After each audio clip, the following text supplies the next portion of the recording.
Praise Lord. കർത്താവിൻ്റെ പരിശുദ്ധമായ നാമത്തിന് നന്ദിയോടെ സ്തോത്രം. അനുഗ്രഹിക്കപ്പെട്ടതായ നല്ല സമയത്തിനായിട്ട് ദൈവത്തെ തീരുമായി സ്തുതിക്കുന്നു. JCNDST അഥവാ യേശു ക്രിസ്തുവിൻ്റെ പുതിയ നിയമരക്ഷയുടെ ഉപദേശം എന്ന ഈ വാട്സപ്പ് ഗ്രൂപ്പിലൂടെയും ഫേസ്ബുക്കിലൂടെയും യൂട്യൂബിലൂടെയൊക്കെയും ഞങ്ങളുടെ ശബ്ദം ശ്രവിക്കുന്ന എല്ലാ മാന്യ ശ്രോതാക്കൾക്കും കർത്താവായ യേശു ക്രിസ്തുവിൻ്റെ നാമത്തിലുള്ള സ്നേഹവും വന്ദനവും പ്രാരംഭമായി അറിയിക്കുന്നു. കർത്താവ് എല്ലാവരെയും ധാരാളമായി അനുഗ്രഹിക്കുമാറാകട്ടെ എന്ന് ആത്മാർത്ഥതയോടെ പ്രാർത്ഥിക്കുന്നു. JCNDST എന്ന ഈ ഗ്രൂപ്പിലൂടെ നിരന്തരമായി കർത്താവിൻ്റെ വിലയേറിയ ദാസന്മാർ ദൈവവചനത്തിലൂടെ ഉള്ളതായ നിർമ്മലമാകുന്ന യാഥാർത്ഥ്യങ്ങൾ പ്രേക്ഷകരുമായിട്ട് പങ്കുവെച്ചുകൊണ്ടിരിക്കുകയാണ്. എളിയവനും തിരുവചനത്തിൽ നിന്നും ചില കാര്യങ്ങൾ നിങ്ങളോട് സംസാരിപ്പാൻ തക്കവണ്ണം സ്വർഗത്തിലെ ദൈവം സഹായിച്ചുകൊണ്ടിരിക്കുന്നു. ഏതാണ്ട് 19 എപ്പിസോഡുകളിലായിട്ട് യേശു ക്രിസ്തുവിൻ്റെ മനുഷ്യത്വം എന്ന വിഷയം നാം ചിന്തിച്ചു കൊണ്ടിരിക്കുകയായിരുന്നുവല്ലോ. അതേ വിഷയത്തിൻ്റെ 20ാമത്തെ ഭാഗമാണ് ഇന്നും നാം ചിന്തിക്കുവാൻ താല്പര്യപ്പെടുന്നത്. സ്തോത്രം. യേശു ക്രിസ്തുവിൻ്റെ ദൈവത്വം എന്നതുപോലെ തന്നെ അവൻ്റെ മനുഷ്യത്വം എന്ന വിഷയത്തിനും വളരെ പ്രാധാന്യമുണ്ട് എന്ന് നാം പഠിച്ചിട്ടുണ്ട്. ഒന്നുമില്ലായ്മയിൽ നിന്നും സകലത്തെയും ഉളവാക്കിയവനായ ദൈവം തൻ്റെ സൃഷ്ടികളിൽ ഏറ്റവും വിശേഷതയുള്ളത് അവൻ്റെ സ്വരൂപത്തിലും സാദൃശ്യത്തിലും ഉണ്ടാക്കപ്പെട്ട മനുഷ്യനാണ്. മനുഷ്യൻ ദൈവകൽപ്പന ലംഘിച്ച് പാപം ചെയ്തതിനാൽ അവൻ മരണയോഗ്യനായി തീർന്നു എന്ന് നാം പഠിച്ചിട്ടുണ്ട്. അവനെ മരണത്തിൽ നിന്നും വിടുവിച്ച് നിത്യജീവങ്കിലേക്ക് കൊണ്ടുവരുവാൻ ഈ ലോകത്തിൽ മറ്റ് മാർഗങ്ങളൊന്നുമില്ലാത്തതിനാൽ സർവശക്തനായ ദൈവം തന്നെ മനുഷ്യരൂപമെടുത്ത് ജഡത്തിൽ വെളിപ്പെട്ട് ഭൂമിയിൽ വരുവാനിടയായി തീർന്നു എന്ന് നമുക്ക് പഠിക്കുവാനായിട്ട് കഴിയുന്നു. അങ്ങനെ ജഡത്തിൽ വെളിപ്പെട്ട് വന്നവനാണ് കർത്താവായ യേശു ക്രിസ്തു എന്ന് നമുക്ക് വ്യക്തമായിട്ട് പഠിക്കുവാൻ കഴിയുന്നു. അവൻ്റെ മനുഷ്യത്വത്തെ സംബന്ധിച്ചാണ് നാം ചിന്തിച്ചു കൊണ്ടിരിക്കുന്നത്. അവൻ്റെ മനുഷ്യത്വത്തിൽ അവൻ അനേകം സ്ഥാനങ്ങൾ അല്ലെങ്കിൽ പദവികൾ വഹിച്ചിട്ടുള്ളതായിട്ട് പഠിക്കുവാൻ കഴിയുന്നുണ്ട്. അതിൽ രാജാവ് എന്ന പദവിയെക്കുറിച്ചാണ് കഴിഞ്ഞ 2 എപ്പിസോഡുകളിൽ നാം ചിന്തിക്കുവാനിടയായി തീർന്നത്. വീണ്ടും അതിൻ്റെ 20ാമത്തെ ഭാഗം നമുക്ക് പ്രാർത്ഥനയോടെ ചിന്തിക്കാമെന്ന് താല്പര്യപ്പെടുകയാണ്. യേശു ക്രിസ്തുവിൻ്റെ പിതാവായ ദൈവം എന്ന് പറഞ്ഞിരിക്കുന്ന ചില വേദഭാഗങ്ങൾ പുതിയ നിയമത്തിൽ നമുക്ക് കാണുവാൻ കഴിയും. അതേ സംബന്ധിച്ച് ചില വേദവാക്യങ്ങൾ നാം ചിന്തിക്കുവാനായിട്ട് താല്പര്യപ്പെടുകയാണ്. റോമാലേഖനം 15-ാം അധ്യായത്തിൻ്റെ 5-6 വാക്യഭാഗങ്ങൾ നമ്മൾ വായിക്കുമ്പോൾ അവിടെ രേഖപ്പെടുത്തിയിരിക്കുന്നത് ഇങ്ങനെയാണ്: എന്നാൽ നിങ്ങൾ ഐക്യമത്യപ്പെട്ട് നമ്മുടെ കർത്താവായ യേശു ക്രിസ്തുവിൻ്റെ പിതാവായ ദൈവത്തെ ഏക മനസ്സോടെ ഒരു വായിനാൽ മഹത്വീകരിക്കേണ്ടതിന് സ്ഥിരതയും ആശ്വാസവും നൽകുന്ന ദൈവം നിങ്ങൾക്ക് ക്രിസ്തുയേശുവിന് അനുരൂപമായി നമ്മിൽ ഏക ചിന്തയോടിരിപ്പാൻ കൃപ നൽകുമാറാകട്ടെ. ഇവിടെ കർത്താവിന്റെ ദാസനായ വിശുദ്ധ പൗലോസ് അപ്പോസ്തലൻ പറഞ്ഞിരിക്കുന്നത്, നിങ്ങൾ ഐക്യമത്യപ്പെട്ട് നമ്മുടെ കർത്താവായ യേശു ക്രിസ്തുവിന്റെ പിതാവായ ദൈവത്തെ ഏക മനസ്സോടെ ഒരു വായിനാൽ മഹത്വീകരിക്കേണ്ടതിന് നിങ്ങൾ സ്ഥിരതയും ആശ്വാസവും നൽകുന്ന ദൈവം നിങ്ങൾക്ക് ക്രിസ്തുയേശുവിന് അനുരൂപമായി തമ്മിൽ ഏക ചിന്തയോടിരിപ്പാൻ കൃപ നൽകുമാറാകട്ടെ എന്ന് കർത്താവിൻ്റെ ദാസൻ ഇവിടെ ഓർമ്മപ്പെടുത്തുന്നതായിട്ടാണ് നമുക്ക് കാണുവാൻ കഴിയുന്നത്. കർത്താവായ യേശു ക്രിസ്തുവിൽ ഏക ചിന്തയോട് നാം ഓരോരുത്തരുമായിരിക്കണം. സ്തോത്രം. പരിശുദ്ധനായ കർത്താവിനാൽ നാം മഹത്വീകരണം പ്രാപിക്കേണ്ടതിന് വേണ്ടിയാണ് സ്ഥിരതയുള്ളവരായി ആശ്വാസമുള്ളവരായി ദൈവസന്നിധിയിൽ ദൈവാനുരൂപമായി ഏക ചിന്തയോടിരിപ്പാൻ കർത്താവിൻ്റെ ദാസൻ നമ്മെ ഓർമ്മപ്പെടുത്തുന്നതായിട്ട് നമുക്ക് കാണുവാൻ കഴിയുന്നത്. സ്തോത്രം. കൊരിന്ത്യർക്ക് എഴുതിയ 2-ാമത്തെ ലേഖനം 1-ാം അധ്യായത്തിന്റെ 3-ാമത്തെ വാക്യഭാഗത്തിൽ നാം ഇങ്ങനെ വായിക്കുന്നു: മനസ്സലിവുള്ള പിതാവും സർവാശ്വാസവും നൽകുന്ന ദൈവവുമായി നമ്മുടെ കർത്താവായ യേശു ക്രിസ്തുവിന്റെ പിതാവായ ദൈവം വാഴ്ത്തപ്പെട്ടവൻ എന്നവിടെ രേഖപ്പെടുത്തിയിരിക്കുന്നതായിട്ട് നമുക്ക് കാണുവാൻ കഴിയുന്നു. മനസ്സലിവുള്ളവനാണ് നമ്മുടെ പിതാവ്. അവൻ സർവ ആശ്വാസവും നൽകുന്ന ദൈവമാണ്. അവൻ നമ്മുടെ കർത്താവായ യേശു ക്രിസ്തുവിന്റെ പിതാവായ ദൈവമാണ്. അവൻ വാഴ്ത്തപ്പെട്ടവൻ എന്ന് രേഖപ്പെടുത്തിയിരിക്കുന്നത് നമുക്ക് അവിടെ കാണുവാൻ കഴിയും. അപ്പോ ഈ ഭാഗം വായിക്കുമ്പോൾ ഒരുപക്ഷെ തെറ്റിദ്ധാരണകൾ ഉണ്ടാകുവാനുള്ളതായ സാധ്യതയുണ്ട്. സ്തോത്രം. യേശു ക്രിസ്തുവും തൻ്റെ പിതാവും അങ്ങനെ 2 വ്യക്തികൾ ഈ വാക്യത്തിലൂടെ കാണുവാൻ കഴിയുന്നു, വ്യക്തികളെ കാണുവാൻ കഴിയുന്നു എന്ന് ചിലപ്പോൾ ചിന്തിക്കുവാൻ സാധ്യതയുണ്ട്. എന്നാൽ അതിൻ്റെ വസ്തുത നാം മനസ്സിലാക്കിയിരിക്കേണ്ടത് സർവശക്തനായ ദൈവം സർവ സൃഷ്ടിയുടെയും പിതാവാണ്. സ്തോത്രം.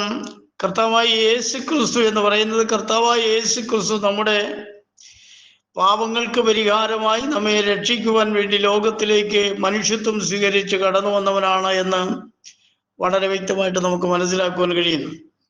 അത് സർവശക്തനായ ദൈവം തന്നെയാണ് മനുഷ്യവേഷമെടുത്ത് ലോകത്തിലേക്ക് വരുവാനിടയായി തീർന്നത്.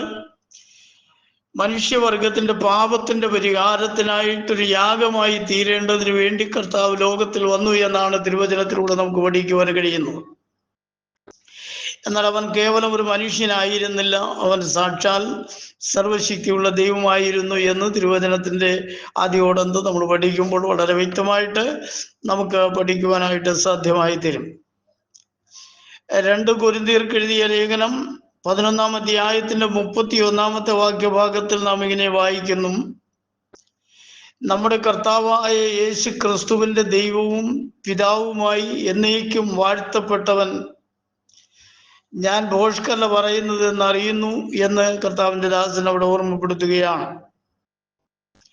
നമ്മുടെ കർത്താവ് എന്ന് പറഞ്ഞാൽ നമ്മുടെ രക്ഷകനായി ലോകത്തിൽ വന്ന യേശു ക്രിസ്തുവിന്റെ സ്തോത്രം പിതാവ് എന്ന് പറയുമ്പോൾ യേശു ക്രിസ്തു മനുഷ്യത്വം സ്വീകരിച്ച് മനുഷ്യനായി ലോകത്തിലേക്ക് വെളിപ്പെട്ടു വരുവാനിടയായി തീർന്നു. എന്നാൽ അവൻ സാക്ഷാൽ ദൈവമാണ് എന്നുള്ളതായ ആ വ്യക്തമായിട്ടുള്ള തെളിവ് തിരുവചനത്തിലൂടെ നമുക്ക് ലഭിക്കുന്നതുമാണ്.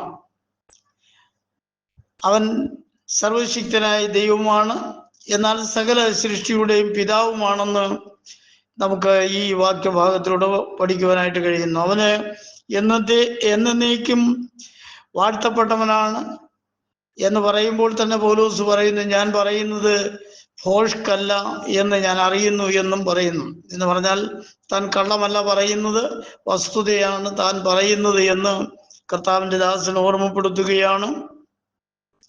തിരുവചനം നമ്മൾ മനസ്സിലാക്കുമ്പോൾ എല്ലാ തിരുവെഴുത്തും ദൈവശാസ്ത്രീയമാണല്ലോ. അപ്പോൾ ദൈവത്താൽ സംസാരിക്കപ്പെടുന്നതായ വേദഭാഗങ്ങളാണ് നമുക്കിവിടെ കാണുവാൻ കഴിയുന്നത്. സ്തോത്രം. കർത്താവായ യേശു ക്രിസ്തു യഥാർത്ഥ ദൈവമാണ്, എന്നാൽ ഒരു പൂർണ്ണ മനുഷ്യനായി ലോകത്തിലേക്ക് മനുഷ്യന്റെ പാപത്തിന്റെ പരിഹാരത്തിന് സ്തോത്രം യാഗമായി തീരുക എന്ന ഉദ്ദേശത്തോടെ ലോകത്തിലേക്ക് അവൻ വെളിപ്പെട്ടു വരുവാനിടയായി തീർന്നു എന്ന് ദൈവവചനം വളരെ വ്യക്തമായിട്ട് നമ്മെ പഠിപ്പിക്കുകയാണ്. എഫേസ്യർക്ക് എഴുതിയ ലേഖനം 1-ാം അധ്യായത്തിന്റെ 3-ാമത്തെ ഭാഗത്തിൽ വിശുദ്ധ പൗലോസ് അപ്പോസ്തലൻ പറഞ്ഞിരിക്കുന്നത് ഇങ്ങനെയാണ്: സ്വർഗത്തിലെ സകല ആത്മീയ അനുഗ്രഹത്താലും നമ്മെ ക്രിസ്തുവിൽ അനുഗ്രഹിച്ചിരിക്കുന്ന നമ്മുടെ കർത്താവായ യേശു ക്രിസ്തുവിന്റെ ദൈവവും പിതാവുമായവൻ വാഴ്ത്തപ്പെട്ടവൻ എന്നാണ് അവിടെ രേഖപ്പെടുത്തിയിരിക്കുന്നത്. സ്വർഗത്തിലെ സകല ആത്മീയ അനുഗ്രഹത്താലും നമ്മെ ക്രിസ്തുവിൽ അനുഗ്രഹിച്ചിരിക്കുന്ന നമ്മുടെ കർത്താവായ യേശു ക്രിസ്തുവിന്റെ ദൈവവും പിതാവുമായവൻ വാഴ്ത്തപ്പെട്ടവൻ. സ്തോത്രം. അവിടെ എപ്പോഴും നമ്മളത് ചിന്തിക്കുമ്പോൾ യേശു ക്രിസ്തു അഥവാ സത്യദൈവത്തിൻ്റെ ദൈവത്വവും മനുഷ്യത്വവും ചേർത്ത് പഠിക്കുമ്പോൾ മാത്രമേ നമുക്ക് തെറ്റുകൂടാതെ ആ കാര്യത്തെക്കുറിച്ച് വ്യക്തമായിട്ടും മനസ്സിലാക്കുവാൻ കഴിയുകയുള്ളൂ. അവൻ്റെ ദൈവത്വത്തെ പോലെ തന്നെ അവൻ്റെ മനുഷ്യത്വത്തിലും സ്തോത്രം പ്രാധാന്യത ഉണ്ട് എന്ന് തിരുവചനം നമ്മെ വളരെ വ്യക്തമായിട്ടും ഓർമ്മപ്പെടുത്തുകയാണ്. സ്വർഗത്തിലെ സകല ആത്മീയ അനുഗ്രഹത്താലും നമ്മെ കർത്താവായ യേശു ക്രിസ്തുവിൽ അനുഗ്രഹിച്ചിരിക്കുന്നത് നമ്മുടെ കർത്താവായ യേശു ക്രിസ്തുവിന്റെ ദൈവവും പിതാവുമായവനാണ്. അവൻ വാഴ്ത്തപ്പെട്ടവനാണ്. അവനെ എപ്പോഴും നാം മഹത്വം കൊടുത്തുകൊണ്ടിരിക്കേണ്ടതും ആവശ്യമാണ് എന്ന് ദൈവവചനം നമ്മെ പഠിപ്പിക്കുകയാണ്. കൊലോസ്യ ലേഖനം 1-ാം അധ്യായത്തിന്റെ 4-5 വാക്യഭാഗങ്ങൾ നമ്മൾ വായിക്കുമ്പോൾ, ക്രിസ്തുയേശുവിൽ നിങ്ങളുടെ വിശ്വാസത്തെയും സകല വിശുദ്ധന്മാരോടും നിങ്ങൾക്കുള്ള സ്നേഹത്തെയും കുറിച്ച് ഞങ്ങൾ കേട്ടിട്ട് നിങ്ങൾക്ക് വേണ്ടി പ്രാർത്ഥിക്കുകയിൽ ഇപ്പോഴും നമ്മുടെ കർത്താവായ യേശു ക്രിസ്തുവിന്റെ പിതാവായ ദൈവത്തിന് സ്തോത്രം ചെയ്യുന്നു എന്നവിടെ രേഖപ്പെടുത്തിയിരിക്കുകയാണ്.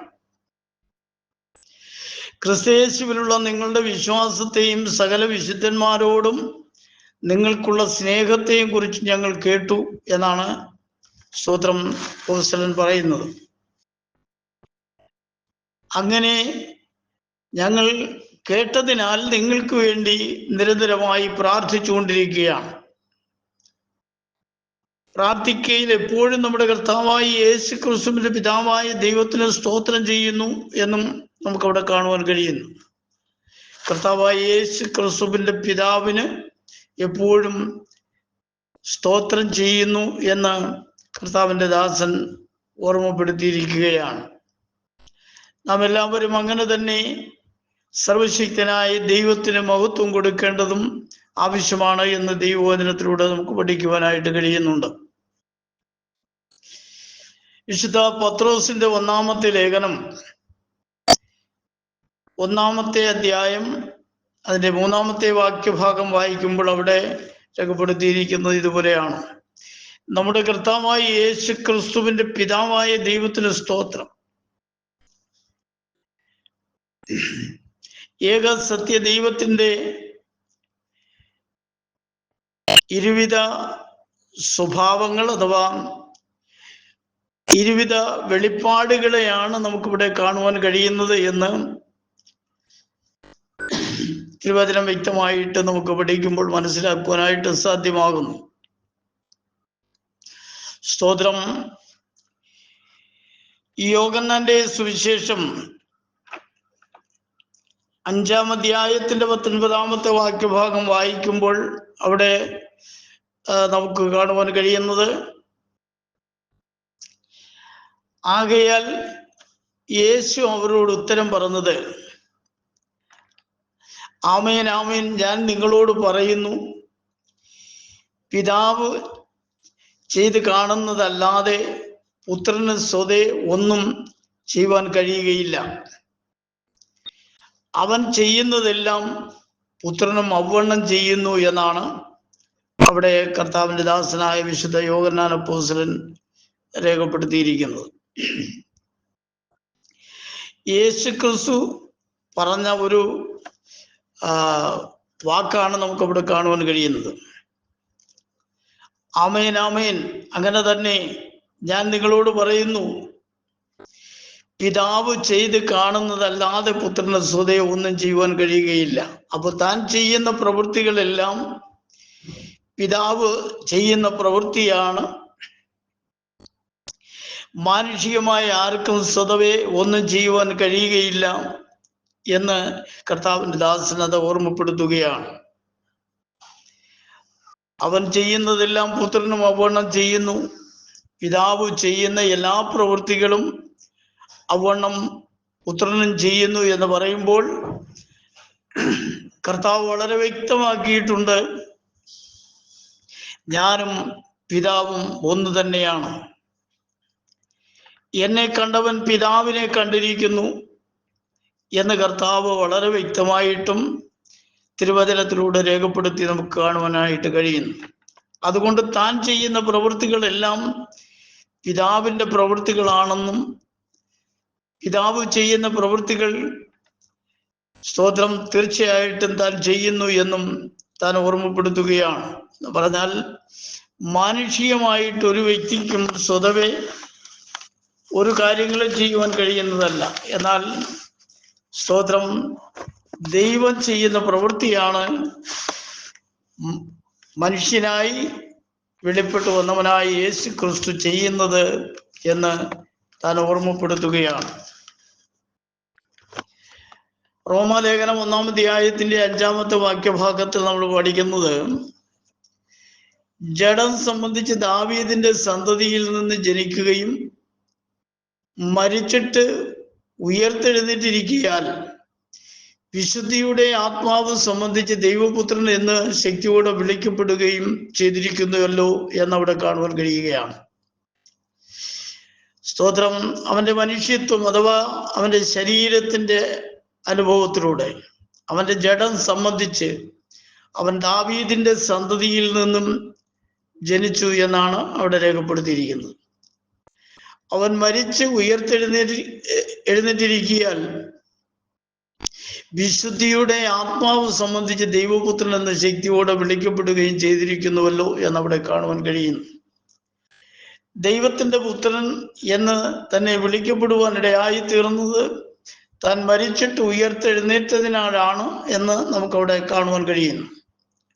അവനെ ദൈവപുത്രൻ എന്ന ശക്തിയോടെ വിളിക്കപ്പെടുവാനിടയായി തീർന്നു. ദൈവം പുത്രത്വം സ്വീകരിച്ച് ലോകത്തിൽ വന്നവനാണ് യേശു ക്രിസ്തു എന്ന വസ്തുതയാണ് അവിടെ വചനത്തിലൂടെ വെളിപ്പെടുത്തുവാനിടയായി തീർന്നിട്ടുള്ളത്. മരണത്തിന്മേലുള്ള തൻ്റെ ജയവും പുനരുത്ഥാനവും ദൈവപുത്രൻ എന്നുള്ളതിൻ്റെ വ്യക്തമായ തെളിവാണ് എന്ന് നമുക്ക് പഠിക്കുവാൻ കഴിയുന്നു. മരണത്തിന്മേൽ തനിക്ക് ജയമുണ്ട് എന്ന് തിരുവെഴുത്തുകൾ നമ്മെ പഠിപ്പിക്കുന്നു. സ്തോത്രം. ഹേ മരണമേ, നിന്റെ ജയം എവിടെ? ഹേ മരണമേ, നിന്റെ വിഷമുള്ളവിടെ എന്ന് സ്തോത്രം കൊരിന്ത്യർക്ക് എഴുതിയ ലേഖനത്തിലൂടെ കർത്താവിന്റെ ദാസനെ ഓർമ്മപ്പെടുത്തുന്നതായിട്ട് കാണുവാൻ കഴിയുന്നു.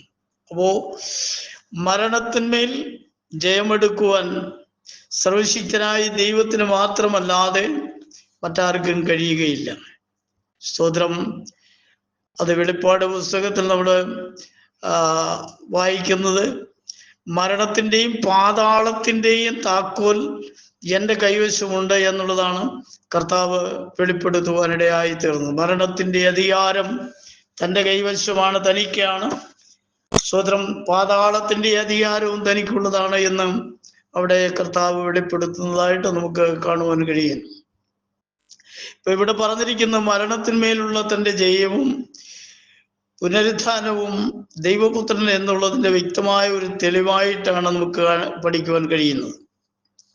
സർവശക്തനായ ദൈവത്തോട് ചേർത്ത് ഒരു മനുഷ്യന്റെയും പേര് പറയുവാൻ പാടില്ല എന്നുള്ളതാണ് വ്യവസ്ഥ. എന്നാൽ ദൈവവും മനുഷ്യനുമായ ഒരു വ്യക്തി ആയിരിക്കണം നമ്മുടെ രക്ഷകൻ എന്നും വ്യവസ്ഥയുണ്ട്. ആകയാൽ പുനരുത്ഥാന ശേഷം യേശു ഇപ്രകാരം പറഞ്ഞു എന്നാണ് നമുക്ക് പഠിക്കുവാനായിട്ട് കഴിയുന്നത്. അപ്പോ ദൈവവും മനുഷ്യനുമായ ഒരു വ്യക്തി ആയിരിക്കണം മനുഷ്യരുടെ രക്ഷകനായി ലോകത്തിലേക്ക് വരേണ്ടത്. ആകയാൽ പുനരുത്ഥാന ശേഷം യേശു ഈ കാര്യങ്ങൾ തുറന്നു പറയുകയും ചെയ്തു എന്ന് തിരുവെഴുത്തുകൾ ശോധന ചെയ്യുമ്പോൾ നമുക്ക് പഠിക്കുവാനായിട്ട് കഴിയുന്നുണ്ട്. സ്തോത്രം. പ്രിയമുള്ള ശ്രോതാക്കളെ, ദൈവമക്കളെ, നാം ആരാധിക്കുന്ന നമ്മുടെ ആരാധ്യനായ കർത്താവ്, സ്തോത്രം, സർവശക്തിയുള്ളവനായ ദൈവം തന്നെയാണ്. ആ ദൈവം തൻ്റെ മക്കളെ മരണത്തിൽ നിന്നും വീണ്ടെടുക്കുവാൻ മക്കളിൽ ഒരുവനെ പോലെ ജഡം സ്വീകരിച്ച്, സ്തോത്രം, ലോകത്തിലേക്ക് വെളിപ്പെട്ട് വരുവാനിടയായി തീർന്നു എന്നാണ് തിരുവചനത്തിലൂടെ വളരെ വ്യക്തമായിട്ട് നമുക്ക് പഠിക്കുവാനായിട്ട് സാധ്യമായി തീരുന്നത്. യോഹന്നാന്റെ സുവിശേഷം 17-ാം അധ്യായത്തിന്റെ 20-ാം അധ്യായത്തിന്റെ 17-ാമത്തെ വാക്യഭാഗം നാം വായിക്കുമ്പോൾ, യേശു അവളോട്, എന്നെ തുടരുത്, ഞാൻ ഇതുവരെ പിതാവിൻ്റെ അടുക്കൽ കയറിപ്പോയിട്ടില്ല. എങ്കിലും നീ എൻ്റെ സഹോദരന്മാരുടെ അടുക്കൽ ചെന്ന് എൻ്റെ പിതാവും നിങ്ങളുടെ പിതാവും എൻ്റെ ദൈവവും നിങ്ങളുടെ ദൈവവുമായവൻ്റെ അടുക്കൽ ഞാൻ കയറിപ്പോകുന്നു എന്ന് അവരോട് പറക എന്ന് പറഞ്ഞു. ഇവിടെ യേശു മരിച്ച് അടക്കപ്പെട്ട് ഉയർത്തെഴുന്നേറ്റ ശേഷം മഗ്ദലനക്കാരത്തി മറിയയ്ക്ക് താൻ പ്രത്യക്ഷപ്പെട്ട സമയത്ത് അവൾ തൻ്റെ അടുക്കലേക്ക് കടന്നു ചെല്ലുമ്പോഴാണ് കർത്താവ് പറഞ്ഞത്, എന്നെ തുടരുത്, ഞാൻ ഇതുവരെയും പിതാവിൻ്റെ അടുക്കൽ കയറിപ്പോയിട്ടില്ല. എങ്കിലും നീ എൻ്റെ സഹോദരന്മാരുടെ അടുക്കൽ ചെന്ന് പറയേണ്ടത് ഇങ്ങനെയാണ്, എൻ്റെ പിതാവും നിങ്ങളുടെ പിതാവുമായവൻ. അത് കർത്താവിൻ്റെ മനുഷ്യത്വത്തിൽ അവൻ തൻ്റെ ദൈവത്വത്തെ സംബന്ധിച്ച് സംസാരിക്കുന്നതാണ് എന്ന് നാം മനസ്സിലാക്കിയിരിക്കേണ്ടതും ആവശ്യമാണ്. സ്തോത്രം. എൻ്റെ പിതാവും നിങ്ങളുടെ പിതാവും എൻ്റെ ദൈവവും നിങ്ങളുടെ ദൈവവുമായവൻ്റെ അടുക്കൽ ഞാൻ കയറിപ്പോകുന്നു എന്ന് അവരോട് പറക എന്ന് പറഞ്ഞു. അപ്പോ സ്തോത്രം, കർത്താവ് പറഞ്ഞത്, എൻ്റെ പിതാവും നിങ്ങളുടെ പിതാവും എൻ്റെ ദൈവവും നിങ്ങളുടെ ദൈവവുമായവൻ, സ്തോത്രം, സ്വർഗത്തിൽ അധിവസിക്കുന്നു, അവൻ്റെ അടുക്കൽ ഞാൻ കയറിപ്പോകുന്നു എന്ന് തൻ്റെ ശിഷ്യന്മാരായിരിക്കുന്ന മറ്റു സഹോദരന്മാരോട് കടന്നു ചെന്ന് പറയുവാൻ മറിയയോട്, മഗ്ദലനക്കാരത്തി മറിയയോട് കർത്താവ് സംസാരിക്കുന്നതായിട്ടാണ് നമുക്കവിടെ മനസ്സിലാക്കുവാൻ കഴിയുന്നത്. ഈ പ്രസ്താവന അവൻ സാക്ഷാൽ ഒരു മനുഷ്യൻ എന്ന നിലയിലാണ് സംസാരിക്കുന്നത് എന്ന് വ്യക്തമാണ്. സ്തോത്രം. മാനുഷികമായ നിലയിൽ അവൻ തൻ്റെ അവസ്ഥയെ സംബന്ധിച്ച് മറിയയോട് സംസാരിച്ചു. ഇത് തൻ്റെ സഹോദരന്മാരെ അറിയിക്കുവാനും പറയുന്നതായിട്ടാണ് നമുക്കവിടെ പഠിക്കുവാൻ കഴിയുന്നത്. എന്നാൽ മറ്റു ചില വേദഭാഗങ്ങൾ നമ്മൾ പഠിക്കുമ്പോൾ, പുറപ്പാട് പുസ്തകം 4-ാം അധ്യായത്തിന്റെ 22-ാമത്തെ വാക്യഭാഗം വായിക്കുമ്പോൾ, നീ ഫറവോനോട് യഹോവ ഇപ്രകാരം അരുളി ചെയ്യുന്നു, ഇസ്രായേൽ എൻ്റെ പുത്രൻ, എൻ്റെ ആദ്യജാതൻ തന്നെ. ഇസ്രായേലിന്റെ പിതാവ് താനാണെന്നും കർത്താവ് ഇവിടെ പ്രഖ്യാപിക്കുന്നതായിട്ട് നമുക്ക് കാണുവാൻ കഴിയുന്നു. ഫറവോന്റെ അടുക്കൽ കടന്നു ചെന്ന് സംസാരിക്കുവാൻ മോശയോട് യഹോവയായ ദൈവം സംസാരിക്കുന്നതായിട്ടാണ് നമുക്ക് പഠിക്കുവാൻ കഴിയുന്നത്. യഹോവ ഇപ്രകാരം അരുളി ചെയ്യുകയാണ്, ഇസ്രായേൽ എൻ്റെ പുത്രനാണ്, അത് എൻ്റെ ആദ്യജാതൻ തന്നെ എന്ന് കർത്താവ് പറയുകയാണ്. ആദ്യജാതൻ. അതുകൊണ്ട് ഇസ്രായേലിന്റെ പിതാവ് താനാണെന്നും പിതാവിനെ ആരാധിക്കേണ്ടതിന് തന്റെ മക്കളെ പിതാവിന്റെ അടുക്കലേക്ക് അയക്കണമെന്നുള്ളതായ ഒരു അറിയിപ്പാണ് ഫറവോന് നൽകുവാനിടയായി തീർന്നത്. ഫറവോൻ അത് സ്തോത്രം സ്വീകാര്യമായില്ല എന്ന് നമുക്ക് കാണുവാൻ കഴിയുന്നു. എന്നാൽ ഒടുവിൽ ഫറവോൻ അത് അംഗീകരിക്കുവാനും തയ്യാറായതായിട്ട് തിരുവചനത്തിലൂടെ നമുക്ക് പഠിക്കുവാൻ കഴിയുന്നു. സ്തോത്രം. മലാഖിയുടെ പ്രവചനം 2-ാം അധ്യായത്തിന്റെ 19-ാമത്തെ വാക്യഭാഗം നാം വായിക്കുമ്പോൾ അവിടെ നമുക്ക് കാണുവാൻ കഴിയുന്നത്, നമുക്ക് എല്ലാവർക്കും ഒരു പിതാവല്ലോ ഉള്ളത്, ഒരു ദൈവം തന്നെയല്ലോ നമ്മെ സൃഷ്ടിച്ചത്. നമ്മുടെ പിതാക്കന്മാരുടെ നിയമത്തെ അശുദ്ധമാക്കേണ്ടതിന് നാം അന്യോന്യം ദ്രോഹം ചെയ്യുന്നത് എന്തിന് എന്നവിടെ പ്രവാചകനായ മലാഖി പറഞ്ഞിരിക്കുന്നതായിട്ട് നമുക്ക് കാണുവാൻ കഴിയുന്നു. നമുക്കെല്ലാവർക്കും ഒരു പിതാവ് മാത്രമേ ഉള്ളൂ. സ്തോത്രം. ഒരു ദൈവം തന്നെയാണ് നമ്മെ എല്ലാവരെയും സൃഷ്ടിച്ചത് എന്ന് അവിടെ കാണുന്നു. നമ്മുടെ പിതാക്കന്മാരുടെ എന്ന് പറഞ്ഞാൽ നമ്മുടെ മുൻഗാമികളായിരുന്ന നമ്മുടെ മാനുഷിക പിതാക്കന്മാരുടെ നിയമത്തെ നാം അശുദ്ധമാക്കേണ്ടതിന് നാം അന്യോന്യം ദ്രോഹം ചെയ്യരുത് എന്നുള്ള അർത്ഥത്തിലാണ് അവിടെ മലാഖി സംസാരിക്കപ്പെട്ടതായിട്ട് നമുക്ക് കാണുവാൻ കഴിയുന്നു. സ്തോത്രം. ഇവിടെ നമ്മൾ പഠിക്കുമ്പോൾ ഇസ്രായേൽ ജനത്തോടുകൂടെ സഞ്ചരിച്ചത്, ജനത്തോടുകൂടെ ഉണ്ടായിരുന്നത് സർവശക്തനായ ദൈവമാണെന്നും ആ ദൈവം തങ്ങളുടെ പിതാവാണെന്നും വളരെ വ്യക്തമായിട്ട് ഇവിടെ രേഖപ്പെടുത്തി കാണുകയാണ്. എന്നാൽ അത് പുതിയ നിയമത്തിലേക്ക് നമ്മൾ കടന്നു വരുമ്പോൾ കൊരിന്തിയ ലേഖനത്തിലെ സ്തോത്രം അതിൻ്റെ 1 കൊരിന്തി 10-ാമത്തെ വാക്യം 1 മുതൽ 4 വരെയുള്ളതായ ഭാഗങ്ങൾ നമ്മൾ പഠിക്കുമ്പോൾ നമുക്ക് മനസ്സിലാക്കുവാൻ കഴിയുന്നത്, സ്തോത്രം, നമ്മുടെ പിതാക്കന്മാർ സ്തോത്രം മിസ്രയീമിൽ നിന്നും കടന്നു പോരുമ്പോൾ അവരോടുകൂടെ കടന്നു വന്നതായ ഒരു ദൈവത്തെ സംബന്ധിച്ച് അവിടെ പറയുന്നതായിട്ട് നമുക്ക് കാണുവാൻ കഴിയുന്നു. സ്തോത്രം. അവർക്ക് വെളിച്ചം കൊടുത്തതും തണലേകിയതും, അവർക്ക് ജലം കൊടുത്തതും, അവർക്ക് സ്വർഗത്തിൽ നിന്നും അപ്പമിറക്കി കൊടുത്തതും, സ്തോത്രം, ഇറച്ചി കൊടുത്തതുമെല്ലാം അവരോട് കൂടെ സഞ്ചരിച്ച ഒരു ദൈവം അഥവാ ഒരു ആത്മീയ പാറ അവരോടുകൂടെ സഞ്ചരിച്ചു എന്ന് അവിടെ രേഖപ്പെടുത്തി നമുക്ക് കാണുവാൻ കഴിയുന്നു. ആ പാറയെ സംബന്ധിച്ച് പറയുന്നത് ആ പാറ ക്രിസ്തുവായിരുന്നു എന്നാണ്. ഇസ്രായേൽ ജനം മിസ്രയീമിൽ നിന്നും പുറപ്പെട്ടു പോരുമ്പോൾ അവരോടുകൂടെ സഞ്ചരിച്ചത്, അവർക്ക് അഗ്നിസ്തംഭമായി മേഘസ്തംഭമായി മുൻപടയായി പിൻപടയായി അവരോടുകൂടെ ഉണ്ടായിരുന്നവൻ, അവർക്ക് മരുഭൂമിയിൽ വെച്ച് ദാഹമുണ്ടായപ്പോൾ സ്തോത്രം അവർക്ക് ജലം കൊടുത്തവൻ, വിശപ്പുണ്ടായപ്പോൾ അവർക്ക് അപ്പം കൊടുത്തവൻ, മാംസം വേണമെന്ന് ആഗ്രഹിച്ചപ്പോൾ അവർക്ക് കാടപ്പക്ഷിയെ വരുത്തി കൊടുത്തവൻ,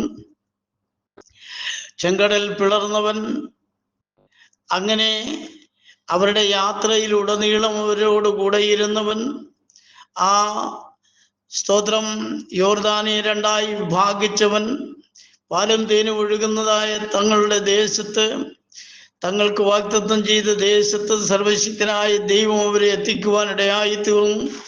അവരോടുകൂടെ സഞ്ചരിച്ചതായ ഒരു പാറയുണ്ടായിരുന്നു. ആ പാറ ക്രിസ്തുവാകുന്നു എന്ന് രേഖപ്പെടുത്തി നമുക്ക് കാണുവാൻ കഴിയുന്നു. അപ്പോൾ പഴയ നിയമത്തിലും പുതിയ നിയമത്തിലും സ്തോത്രം തൻ്റെ ജനത്തെ സഹായിച്ചവൻ, ജനത്തോടുകൂടെ സഞ്ചരിച്ചവൻ കർത്താവായ യേശു ക്രിസ്തുവാകുന്നു എന്ന് ദൈവവചനത്തിലൂടെ നമുക്ക് കാണുവാൻ കഴിയുന്നു. നമുക്കെല്ലാവർക്കും ഒരു പിതാവല്ലോ ഉള്ളത്, ഒരു ദൈവം തന്നെയല്ലോ നമ്മെ സൃഷ്ടിച്ചത്, സ്തോത്രം എന്ന് നമുക്ക് ഇവിടെ കാണുവാൻ കഴിയുന്നു. അത് കർത്താവായ യേശു ക്രിസ്തുവിനെ സംബന്ധിച്ച് തന്നെയാണ് കൊരിന്തിയ ലേഖനത്തിലൂടെ നാം മനസ്സിലാക്കിയതും എന്ന് ചിന്തിക്കേണ്ടതും ആവശ്യമാണ്. സ്തോത്രം.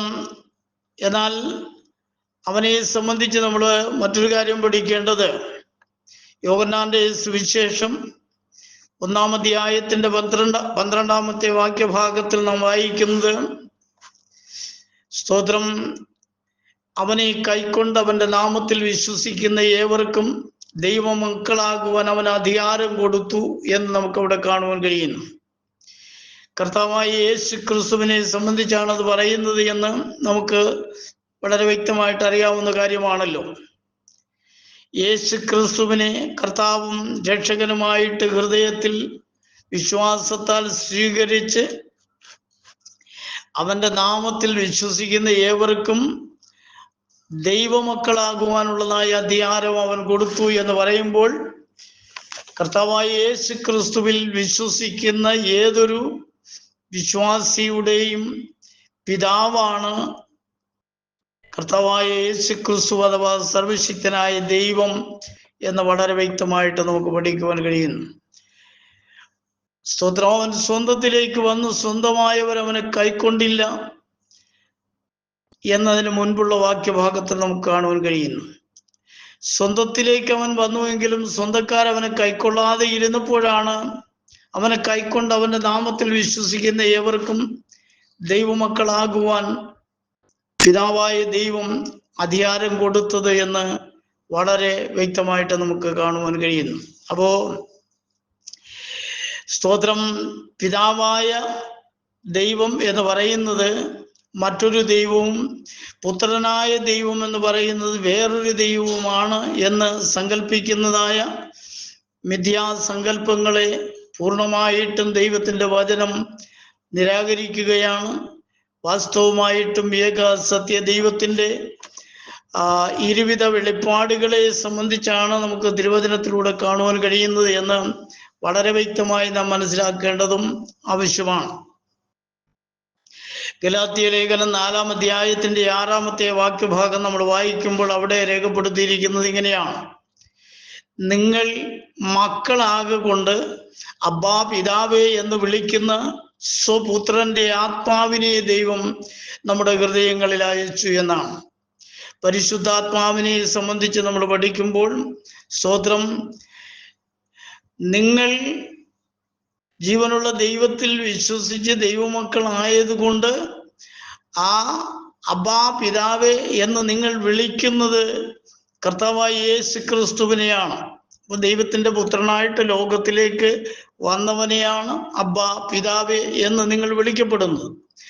അവന്റെ ആത്മാവിനെയാണ് ദൈവം നമ്മുടെ ഹൃദയങ്ങളെ തന്നിരിക്കുന്നത്. പരിശുദ്ധാത്മാവ് എന്ന് പറയുന്നത്, സ്തോത്രം, സ്വപുത്രന്റെ ആത്മാവാണ് എന്ന് പറഞ്ഞാൽ യേശു ക്രിസ്തുവിന്റെ ആത്മാവാണ്. യേശു ക്രിസ്തു പുത്രത്വം സ്വീകരിച്ച് ലോകത്തിൽ വന്നു എങ്കിലും യേശു ക്രിസ്തു സർവശക്തനായ ദൈവമാണ് എന്ന് വളരെ വ്യക്തമായിട്ട് നമുക്ക് പഠിക്കുവാൻ കഴിയുന്നു. അവന്റെ ആത്മാവിനെയാണ് ഓരോ വിശ്വാസിയുടെയും ഹൃദയത്തിൽ ദൈവം നൽകിയിരിക്കുന്നത് എന്ന് പഠിക്കുമ്പോൾ, സ്തോത്രം, പിതാവും പുത്രനും പരിശുദ്ധാത്മാവും എന്ന് പറയുന്ന വെവ്വേറെ ആളുകളൊന്നുമല്ല, ഒരേ ദൈവത്തിന്റെ ത്രിവിധമാകുന്ന വെളിപ്പാടുകളാണ് എന്ന് വളരെ വ്യക്തമായിട്ട് നമുക്ക് പഠിക്കുവാൻ കഴിയുന്നു. അതുകൊണ്ട് ഈ അന്ത്യകാലങ്ങളിൽ തെറ്റായ ധാരണകൾ ഉണ്ടായിട്ട് വാസ്തവമായതിൽ നിന്നും അകന്നു പോകാതെ സത്യത്തിന് വേണ്ടി നിലകൊള്ളുവാൻ ഓരോ വ്യക്തികളും, സ്തോത്രം, തിരുവചനത്തിന്റെ വസ്തുതകളെ തിരിച്ചറിഞ്ഞ് സത്യത്തിന് വേണ്ടി നിലകൊള്ളണം. നമ്മുടെ കർത്താവ്, സ്തോത്രം, വാസ്തവമായി സർവശക്തനായ ദൈവമാണ്. അവൻ സകല സൃഷ്ടികളുടെയും പിതാവാണ്. എന്നാൽ സകല സൃഷ്ടികളുടെയും പിതാവായ ദൈവം സൃഷ്ടികളിൽ ഏറ്റവും പ്രാധാന്യമർഹിക്കുന്ന തൻ്റെ മക്കൾ, തൻ്റെ സ്വരൂപത്തിൽ സാദൃശ്യത്തിൽ ഉണ്ടാക്കപ്പെട്ടതായ മനുഷ്യൻ പാപം ചെയ്ത് ദൈവതേജസ് നഷ്ടപ്പെടുത്തി മരണയോഗ്യമായി തീർന്നപ്പോൾ അവനെ മരണത്തിൽ നിന്ന് വീണ്ടെടുക്കുവാൻ ലോകത്തിലെ മറ്റൊരു ക്രിയകൾ കൊണ്ടും സാധ്യമല്ലാത്തതിനാൽ, സ്തോത്രം, പിതാവായ ദൈവം തന്നെ മനുഷ്യത്വം സ്വീകരിച്ച് മക്കളിൽ ഒരുവനെ പോലെ ജഡത്തിൽ വെളിപ്പെട്ട് ലോകത്തിൽ വന്നു എന്ന് തിരുവചനത്തിലൂടെ നമുക്ക് പഠിക്കുവാനായിട്ട് കഴിയുന്നു. റോമാലേഖനം 8-ാം അധ്യായത്തിന്റെ 16-ാമത്തെ വാക്യഭാഗം വായിക്കുമ്പോൾ, നാം ദൈവത്തിന്റെ മക്കളെന്ന് ആത്മാവ് താനും നമ്മുടെ ആത്മാവോട് സാക്ഷ്യം പറയുന്നു എന്ന് അവിടെ കാണുവാൻ കഴിയുന്നു. നാം രക്ഷിക്കപ്പെട്ട ദൈവമക്കൾ വീണ്ടെടുക്കപ്പെട്ട ദൈവമക്കൾ കർത്താവായ യേശു ക്രിസ്തുവിന്റെ നാമത്തിൽ വിശ്വസിച്ച് സ്നാനമേറ്റ് പാപങ്ങളെ കഴുകിക്കളഞ്ഞ് വിശുദ്ധ ജീവിതം നയിക്കുന്ന ദൈവമക്കൾ ഓരോരുത്തരും ദൈവത്തിന്റെ മക്കൾ തന്നെയാണ്. സ്തോത്രം. അത് നമ്മോട് ദൈവത്തിന്റെ മക്കളെന്ന് സംസാരിക്കുന്നത്, സ്തോത്രം, ആത്മാവ് തന്നെ നമ്മുടെ ആത്മാവോട് സാക്ഷ്യം പറയുന്നു എന്നാണ് ഇവിടെ കാണുവാൻ കഴിയുന്നത്. പരിശുദ്ധാത്മാവാണ് നമ്മുടെ ഹൃദയത്തോട് അഥവാ നമ്മുടെ മനുഷ്യാത്മാവോട് ഈ സാക്ഷ്യം പറയുന്നത് എന്ന് വളരെ വ്യക്തമായിട്ടും രേഖപ്പെടുത്തിയവൻ സ്തോത്രം തിരുവചനത്തിലൂടെ നമുക്ക് പഠിക്കുവാൻ കഴിയുന്നു. അവൻ ഒരേ സമയം തന്നെ ദൈവവും അതേ സമയം തന്നെ അവൻ മനുഷ്യനുമാകുന്നു എന്ന് തിരുവചനം നമ്മെ വളരെ വ്യക്തമായിട്ട് പഠിപ്പിക്കുകയാണ്. അതുപോലെ പിതാവും പുത്രനും അവൻ തന്നെയാണ്, അല്ലാതെ മറ്റൊരു ദൈവമില്ല എന്ന് വളരെ വ്യക്തമായിട്ടും വേദപുസ്തകം പഠിപ്പിക്കുന്നു. ഈ അന്ത്യകാലത്ത് ആരും തെറ്റായ ചിന്തകളിലേക്ക് കടന്നു പോകരുത്. സത്യം സത്യമായി ഗ്രഹിച്ചുകൊണ്ട് നിത്യതയ്ക്കായിട്ട് ഒരുക്കമുള്ളവരായി കാണപ്പെടേണ്ടത് ആവശ്യമാണ്. തിരുവചനത്തിന്റെ വസ്തുതകൾ അറിയാത്തതിനാലും ലോകപരമായിട്ട് പല കാര്യങ്ങളിൽ ഇടപെടുന്നതിനാലുമാണ് ഇന്ന് ആത്മീയ ലോകത്തിൽ നടന്നുകൊണ്ടിരിക്കുന്ന ഈ സ്തോത്രം സകല അനാത്മീയ പ്രവർത്തനങ്ങളും നടക്കുവാൻ കാരണമെന്ന് പറയുന്നത് ദൈവാത്മാവിന്റെ പ്രവർത്തനം സ്തോത്രം സഭയ്ക്കുള്ളിലില്ല. ദുരാത്മാവിന്റെ പ്രവർത്തനം ശക്തമായി പ്രവർത്തിക്കുന്നതിനാൽ അനേകരെ പിശാചെടുത്ത് കരങ്ങളിലെടുത്ത് ഉപയോഗിച്ചു കൊണ്ടിരിക്കുന്നു. അങ്ങനെയുള്ളവർ അനേകരെ വഞ്ചിച്ചു കൊണ്ടിരിക്കുകയാണ്. അനേകർ അവരുടെ വഞ്ചനയിൽ കുടുങ്ങിക്കിടക്കുന്നു. പല വിധത്തിലുള്ളതായ അത്ഭുതങ്ങളും അടയാളങ്ങളും വീര്യപ്രവൃത്തികളും ഒക്കെ പ്രസ്താവിച്ചുകൊണ്ട് സ്തോത്രം മനുഷ്യനെ വഞ്ചിക്കുന്ന വഞ്ചകന്മാരായി മാറിയിരിക്കുന്നു ഇത്തരക്കാരായ ആളുകൾ. ആ സ്തോത്രം ആ അനുഭവത്തിൽ നിന്നും വേർപെട്ടു നിൽക്കുവാൻ കഴിയണമെങ്കിൽ ദൈവവചനത്തിന്റെ വ്യവസ്ഥയനുസരിച്ച് അടിസ്ഥാന ഉപദേശം സ്വീകരിക്കുന്നവരായിരിക്കണം. സഭയ്ക്ക് ദൈവം നൽകിയ അടിസ്ഥാന ഉപദേശം നമുക്ക് എല്ലാവർക്കും അറിയാമല്ലോ. നിങ്ങൾ മാനസാന്തരപ്പെട്ട് നിങ്ങളുടെ പാപങ്ങളുടെ മോചനത്തിനായി ഓരോരുത്തൻ യേശു ക്രിസ്തുവിന്റെ നാമത്തിൽ സ്നാനമേൽപ്പീൻ, എന്നാൽ പരിശുദ്ധാത്മാവ് എന്ന ദാനം ലഭിക്കും. പരിശുദ്ധാത്മാവ് എന്ന ദാനം ഒരുവന് ലഭിക്കുന്നത് അവനെപ്പോഴും പാപത്തെക്കുറിച്ചും നീതിയെക്കുറിച്ചും ന്യായവിധിയെക്കുറിച്ചും ബോധം വരുത്തിക്കൊണ്ടിരിക്കുന്ന ആത്മാവാണ് പരിശുദ്ധാത്മാവ്. ഇന്ന് അനേകരും സ്വബോധം നഷ്ടപ്പെട്ടവരെ പോലെ സ്തോത്രം മറ്റു പല പ്രവൃത്തികളും ചെയ്ത് ദൈവനാമത്തെ ഇന്ന് ലോകത്തിൽ ദുഷിപ്പിക്കുവാനുള്ളതായ സംവിധാനങ്ങളൊക്കെ ഒരുക്കിക്കൊണ്ടിരിക്കുന്നത് ഏതൊരു ക്രിസ്തുവിന്റെ ആത്മാവിനാൽ സ്തോത്രം പിടിക്കപ്പെട്ടവരാണ് എന്നുള്ള കാര്യം മനസ്സിലാക്കിക്കൊള്ളേണ്ടത് ആവശ്യമാണ്. ആദ്യ നൂറ്റാണ്ടിൽ തന്നെ എതിർ ക്രിസ്തുവിന്റെ ആത്മാവ് ഇവിടെ ഉണ്ട് എന്ന് വിശുദ്ധ യോഹന്നാൻ അപ്പോസ്തലൻ പറഞ്ഞത് നമുക്കറിയാമല്ലോ. അതുകൊണ്ട് ദുരാത്മാവിന്റെ അനുഭവങ്ങളിലൂടെ കടന്നുപോയി തിരുനാമത്തിൽ സ്തോത്രം കലർപ്പ് വരുത്തി പാപത്തിന്റെ പ്രവൃത്തികൾ ചെയ്ത് ശിക്ഷാവിധിയിൽ അകപ്പെടാതിരിക്കേണ്ടതിന് കർത്താവായ യേശു ക്രിസ്തുവിനെ കർത്താവിന്റെ രക്ഷകനുമായി അംഗീകരിച്ച് അവന്റെ നാമത്തിൽ വിശ്വസിച്ച് സ്നാനമേറ്റ് വിശുദ്ധ ജീവിതം നയിക്കുവാൻ ഓരോ പ്രിയപ്പെട്ടവരെയും കർത്താവ് ധാരാളമായി അനുഗ്രഹിക്കട്ടെ, സഹായിക്കട്ടെ എന്ന് ആത്മാർത്ഥതയോടെ പ്രാർത്ഥിച്ചുകൊണ്ട് സ്തോത്രം മറ്റൊരുത്തനിലും രക്ഷയില്ല. നാം രക്ഷിക്കപ്പെടുവാൻ ആകാശത്തിന്റെ കീഴിൽ മനുഷ്യരുടെ ഇടയിൽ നൽകപ്പെട്ട വേറെ ഒരു നാമവുമില്ല. കർത്താവായ യേശു ക്രിസ്തുവിന്റെ നാമം മാത്രമാണ് രക്ഷയ്ക്ക് സ്തോത്രം ഉതകുന്ന നാമം. ആ നാമത്തിൽ വിശ്വസിച്ച് ജീവരക്ഷ പ്രാപിക്കുവാൻ ഈ അന്ത്യകാലത്ത് എല്ലാ പ്രിയപ്പെട്ടവരും ഒരുക്കമുള്ളവരായി കാണപ്പെടുവാൻ കർത്താവിന്റെ നാമത്തിൽ ഓർമ്മപ്പെടുത്തിക്കൊണ്ട് ഞാൻ എൻ്റെ വാക്കുകളെ നിർത്തുന്നു. ദൈവം എല്ലാവരെയും അനുഗ്രഹിക്കട്ടെ. എന്ന പോൽക്കാലം സ്തോത്ര വൈകിയ സമയത്ത് ഇളവൻ അല്പസമയം തിരുവചനം സംസാരിക്കുവാൻ അവസരം തന്ന ഈ ഗ്രൂപ്പിന്റെ അഡ്മിന്മാർക്ക് കർത്താവിന്റെ നാമത്തിൽ നന്ദി അറിയിക്കുന്നു. ഇളവനെ ബലപ്പെടുത്തിയ സർവ്വലവനായിരിക്കുന്ന കർത്താവിന് സകല മാനവും മഹത്വവും കരയേറ്റിക്കൊണ്ട് ഞാൻ എൻ്റെ വാക്കുകളെ നിർത്തുന്നു. നമുക്ക് നമ്മുടെ കണ്ണുകളെ അടയ്ക്കാം, ഒരു വാക്ക് പ്രാർത്ഥിക്കാം. പരിശുദ്ധനായ ഞങ്ങളുടെ ദൈവമേ, സ്വർഗ്ഗീയ കർത്താവേ, അനുഗ്രഹിക്കപ്പെട്ടതായ നല്ല സമയത്തിനായിട്ട് സ്തോത്രം. അല്പസമയം തിരുവചനവുമായിട്ട് തിരുമുൻപിൽ നിൽക്കുവാൻ സ്വർഗത്തിലെ ദൈവങ്ങളെ സഹായിച്ചതുകൊണ്ട് സ്തോത്രം. സംസാരിക്കപ്പെട്ട വചനം കേട്ട് ആത്മരക്ഷ പ്രാപിച്ച് അനേക പ്രിയപ്പെട്ടവർ വിശുദ്ധ ജീവിതം നയിക്കുവാൻ സ്വർഗത്തിലെ ദൈവം സഹായിച്ചാട്ട്. പ്രാർത്ഥന കേട്ടതിനായി സ്തുതിക്കുന്ന ഗ്രൂപ്പിനെ അനുഗ്രഹിച്ചുകൊണ്ട് സ്തോത്രം. നിന്റെ ദാസന്മാരെ ഓരോരുത്തരെയും നീ അനുഗ്രഹിച്ചതിനായി സ്തുതിക്കുന്നു. സകല മഹത്വം ചെയ്യട്ടെ യേശു ക്രിസ്തുവിന്റെ തന്നെയുള്ള നാമത്തിൽ തന്നെ. ആമേൻ. Praise the Lord.